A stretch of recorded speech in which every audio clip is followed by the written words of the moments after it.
Olá, meninas, tudo bem? Bom, aproveitando um pouquinho aqui sobre o conteúdo que a gente está estudando, eu vou falar abertamente, né? Nós estamos agora dando início em alguns estudos paralelos, né? Nós temos ali o Contemplar, que é onde vocês têm aprofundamento e tudo mais, exercícios, práticas, e aqui um suporte ou um complemento, inclusive, para o grupo de estudo que nós temos, tanto no WhatsApp quanto no Telegram, tá? Tendo em vista alguns assuntos, alguns temas que nós estamos discutindo, eu vou trazer para vocês aqui em relação ao arquétipo de Lilith. Quais as diferenças, quais os pontos que nós precisamos ter um pouquinho mais de atenção, né? E questões de luz e sombra sobre esse arquétipo. Bom, primeiro, eu gostaria de explicar para vocês o seguinte. Dentro do arquétipo de Lilith, nós precisamos entender que não existe como separar luz e sombra desse arquétipo, tá? Apesar de muitas pessoas que trabalham com os arquétipos trazerem a questão de, eu filtro, né? Eu tiro a parte sombra de Lilith e tal. Vocês precisam entender que Lilith, ela é o símbolo máximo da sombra feminina. Ela se torna um daimon, uma demonesa, a partir desse princípio de ser sombra. Ela vem das sombras dos cultos femininos, as deusas como Ishtar, Astarte, Inanna, né? Onde o culto era um culto livre do feminino. Se trabalhava muito ali com a intimidade, né? Eu vou tentar usar alguns termos para que não tenha problema aqui com o YouTube, mas alguns termos que vocês que estão estudando entendem. Então, os cultos voltados às deusas matricárias, Ishtar, Inanna, Astarte, eram cultos abertos, né? Onde se trabalhava ali uma certa conexão física, espiritual e energética. Quando tentam, ou quando começam a destruir ali o culto matriarcal, né, a referência matriarcal do feminino, livre, essas deusas, elas recebem, então, certas nomenclaturas que difundem ela da realidade. E Lilith nasce nesse contexto, para que este tipo de culto tivesse sido ali controlado, minimizado, de certa forma até extirpado, né? Excluído da rotina, da mente feminina, dos hábitos femininos. E tudo que reverencia as mulheres nessa questão torna-se então sombra, torna-se então Lilith. E até hoje nós temos aí vários debates. Ora, Lilith representa todo o mal, ora, Lilith representa toda a liberdade do feminino, né? E a gente precisa falar um pouco sobre essa questão do arquétipo, porque é muito importante. A maioria das meninas que começam a cultuar a deusa ou a energia de Lilith através de um altar, de ritualísticas, ou começam a buscar estudos, né, sobre Lilith. Algumas vêm chegando aí pelo arquétipo e não pela nomenclatura de deusa, não pelo sagrado feminino, o sinistro feminino, né? Mas acabam chegando até essa energia, buscando ali o empoderamento, a sensualidade, a liberdade, né?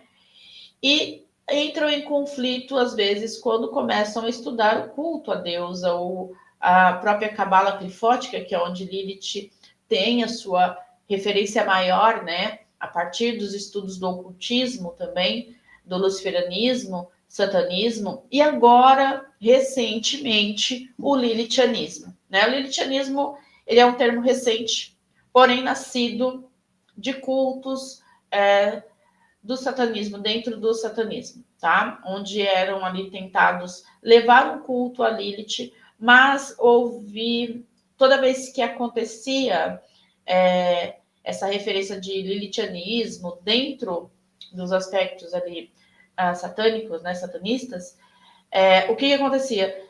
eles colocavam sempre um homem ali para ser o Sol Negro, né, referência de Sol Negro, e as outras seriam as sacerdotisas, mulheres, e acabava que não dava certo.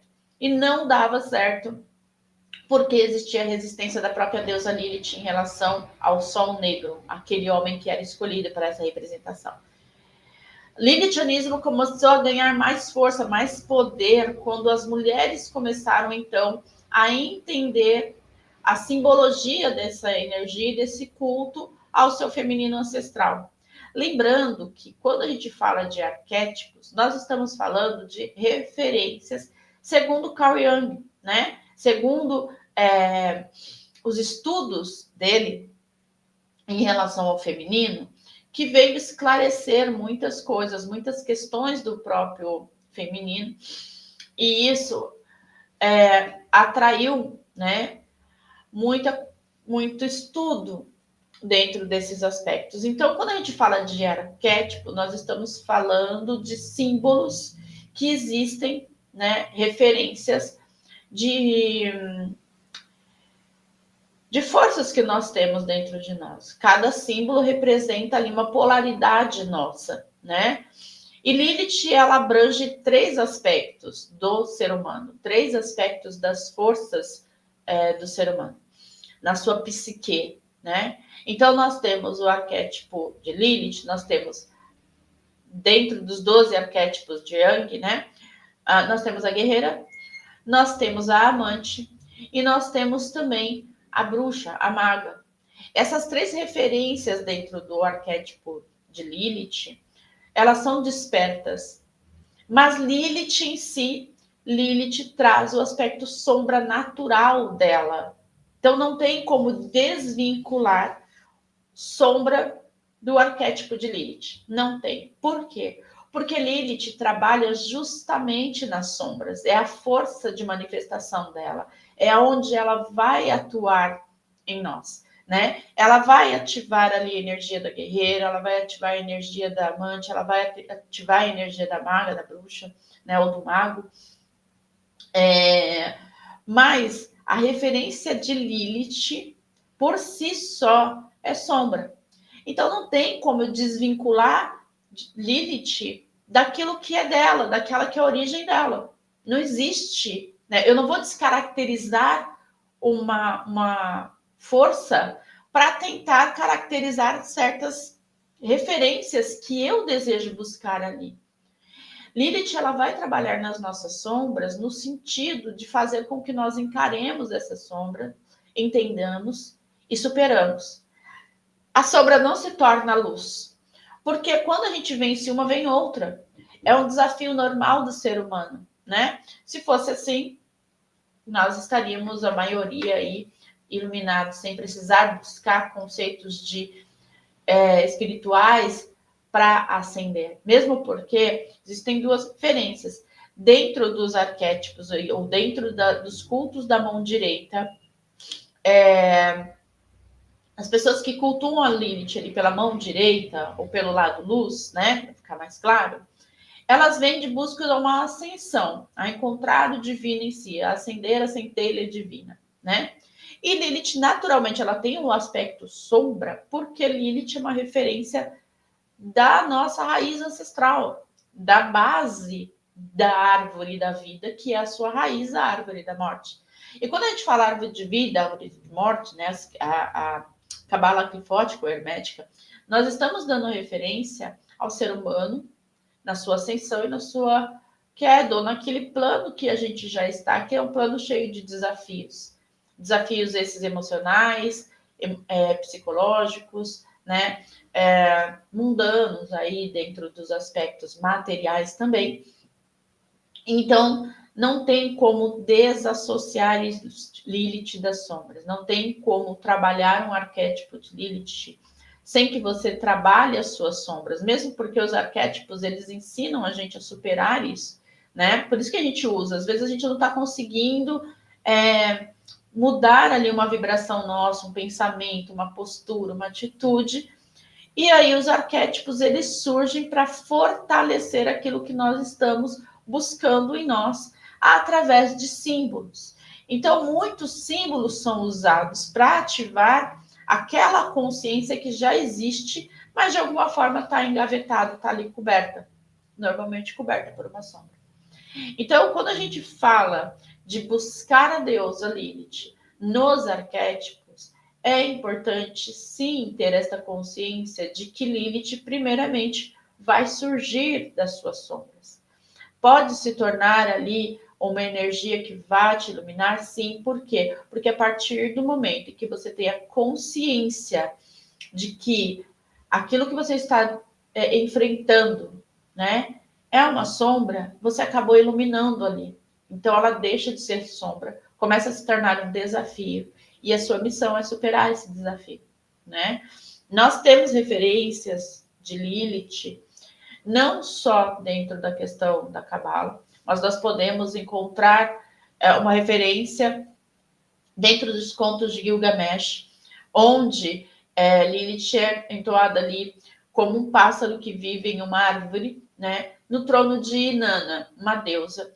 E também essa deusa, ela faz um desafio, ela depois, né, ela vai enfrentar ali para encontrar o seu amado, que essa referência também está associada ao mito de Ishtar, né? Lembrando que são deusas que os contos delas se fundem dentro dos povos ali do Oriente que vão associando essas deusas aos seus mitos, tá? Então, tanto Inanna quanto Ishtar, quanto Astarte, elas têm a mesma referência. São deusas que vão desafiar, elas vão levantar a sua espada e vão buscar aquilo que elas desejam, enfrentando os desafios que bloqueiam elas.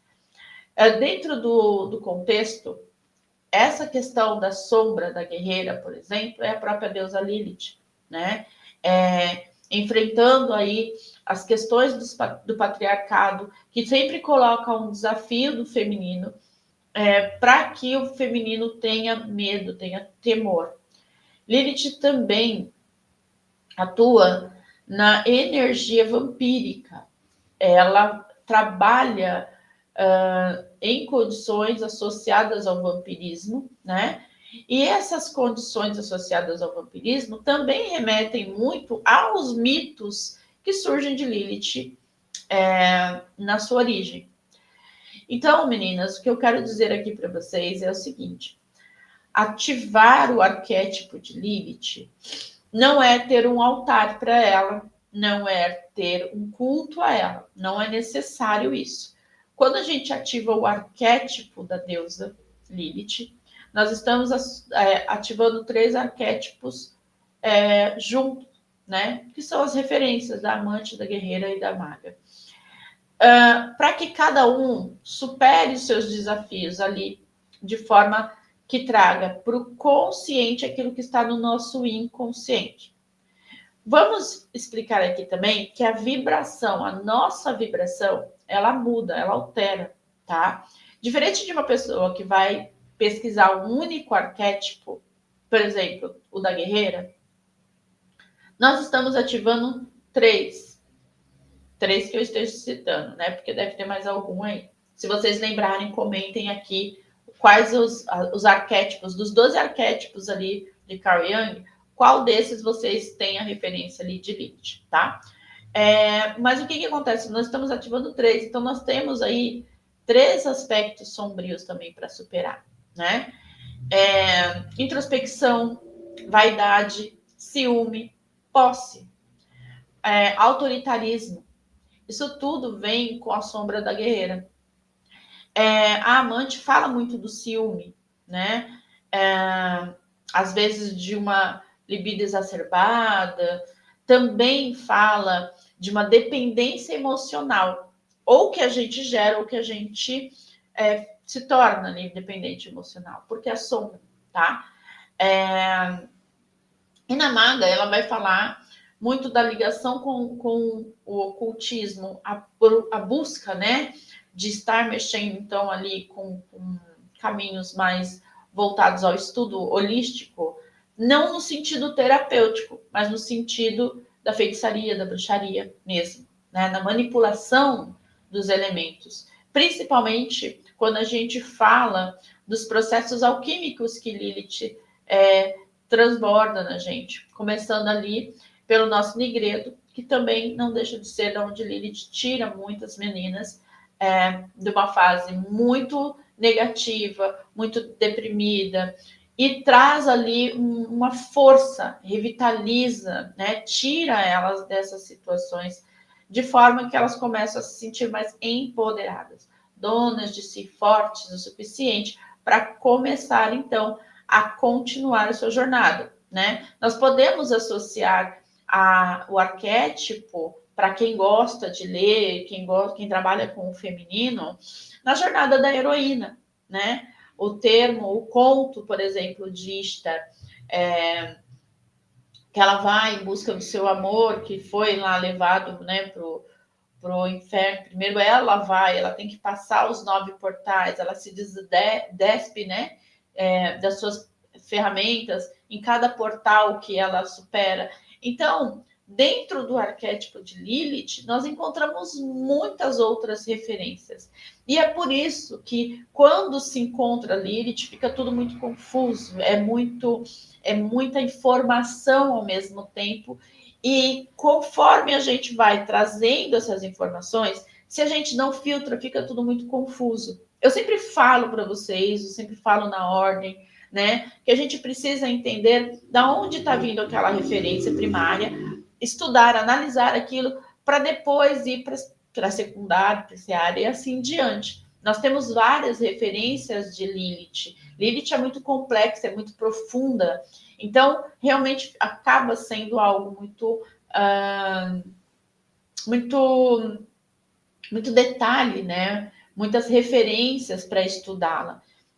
Para quem gosta de ativar o arquétipo de Lilith, eu recomendo que vocês entendam um pouquinho mais, busquem um pouquinho mais qual é a referência que vocês estão procurando.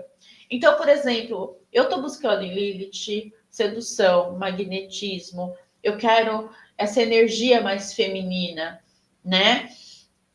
Então, eu vou buscar imagens mais sensuais de Lilith, tá?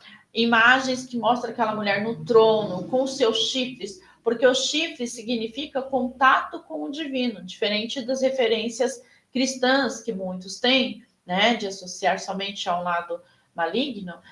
Quanto maior o chifre, maior o acesso ao divino, tá? Então, a divindade, a consciência divina, não ao Deus cristão, não é isso, tá? Mas a consciência de ser um ser divino, de ser um ser poderoso, tá? Quanto maior o chifre, maior essa consciência. Então, vocês podem trabalhar nessas imagens mais sedutoras de Lilith. Quando a gente está procurando cura, uma cura interna das nossas sombras, dos nossos medos, dos nossos bloqueios, e a gente procura Lilith para uma renovação energética, os símbolos da serpente, com a energia dela ali, com a imagem da Lilith, Deus, a mulher ali, né? A energia da serpente. A serpente, ela culmina na cura, em deixar para trás aquilo que não nos serve, em acender, né? Porque ela também simboliza a energia da Kundalini. Essa ativação da Kundalini é o despertar de cada consciência do nosso corpo até que chegue ao máximo, né? Claro, sempre guiando e estudando, não é mágica, magia não é mágica, né? Então, a gente fala também do arquétipo da guerreira, quando a gente pega Lilith mais dominante, né? Aquela postura mais voltada a uma demonesa mesmo, mais agressiva. Ali nós estamos mais associadas ao arquétipo da guerreira, daquela que vai enfrentar barreiras, que vai derrubar o que tiver na frente dela.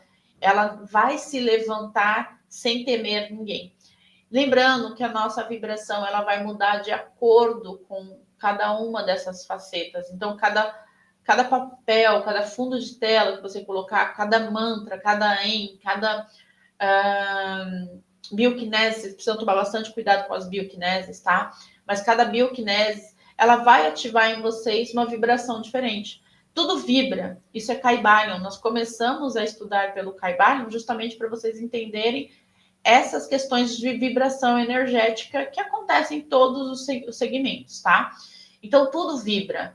Aquele arquétipo que eu estou ativando, aquela energia que eu estou ativando em mim, ela vai vibrar numa determinada frequência. E o que não estiver alinhado a essa frequência vai se incomodar, vai sair. E outras energias que estão alinhadas, elas vão chegar. Então, falar sobre arquétipo de Lilith não é simplesmente lado luz e lado sombra, como muitas falam, como muitas veem, né? Principalmente quando a gente está prestando um culto. Então, dentro das questões arquetípicas, vocês podem procurar, acessar outros canais, com certeza, mas dentro das referências de culto à deusa, muda muita coisa. O arquétipo, ele não é só um arquétipo por si só, na verdade, nenhum deles são. Mas quando falamos de deusa, quando estamos dando a referência de Lilith quanto arquétipo, a situação ela é um pouquinho mais delicada, tá? Então eu queria trazer isso aqui para vocês, essa consciência para vocês. Busquem em Lilith essas referências que vocês estão, trabalhem um por vez para vocês não terem nenhum tipo de atrito energético, tá? Tomem bastante cuidado com a amante, o aspecto de amante de Lilith. Ela é bastante autoritária, o lado sombra dela, muito sedutor, muito magnético, mas também muito autoritário. Então, às vezes, você está usando o arquétipo da amante, mas você atrai e repele, né? Os relacionamentos, atrai e repele. Mas por quê? Por conta dessa vibração de autoridade, né? Que está muito associada também a súcubos, a energia de súcubos que ela emana, tá? Tanto ela quanto Namá. Bom, meninas, eu vou deixar aqui esse conteúdo para vocês. Mais desse conteúdo, a gente vai ter o curso agora de súcubos, né, dentro da ordem, e também o contemplar, para que vocês continuem ou tenham acesso a ainda mais informações. Como esse vídeo vai ficar aberto, eu vou deixar aqui embaixo os links, tanto dos grupos quanto dos cursos que nós estamos ministrando, ou estamos aí dando entrada para começar, tá bom? Então era isso que eu queria trazer para vocês. Eu espero que isso tenha ajudado. Qualquer coisa, comentem aqui embaixo, comentem no grupo, para que eu possa estar trazendo ainda mais conteúdo com essas referências para vocês, tá bom? Então, até mais.